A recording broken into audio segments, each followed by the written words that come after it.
Certain people curate a life of profound isolation, operating as self-sustaining, impenetrable fortresses. They are the individuals who disappear for days at a time and feel a deep, immediate wave of relief the moment social plans are canceled. While these behaviors are often labeled as antisocial, they represent the execution of a highly perfected defense strategy. That level of emotional armor is built over time, starting with specific childhood events that change the trajectory of an individual's development. Extreme independence is a tactical response learned in an environment where relying on others proved dangerous.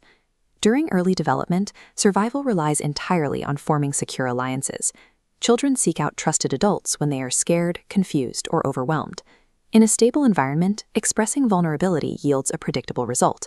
A child cries, and someone brings comfort. They show fear, and someone provides reassurance. This consistent support maps the brain to view other humans as reliable sources of safety and reinforcement. This maps out a zone of emotional safety, the foundational currency that allows early developmental alliances to function. A healthy brain operates on the assumption that sending out a signal of distress will bring reinforcements.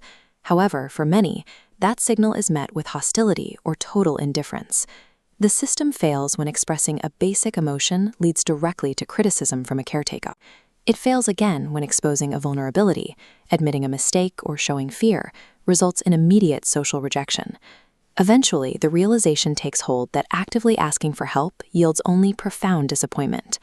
The brain extracts a specific lesson from these failures. Depending on outside forces is a fatal vulnerability.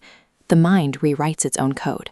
Human connection is reclassified from a source of comfort to a source of unpredictable danger. The resulting adaptation is a psychological pivot.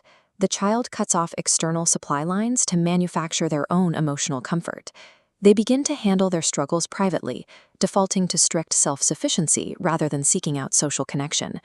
What begins as a desperate short-term survival tactic eventually hardens into a permanent and heavily fortified core personality trait. This creates an adult who has calculated the odds and discovered that total isolation is mathematically safer than risking another betrayal.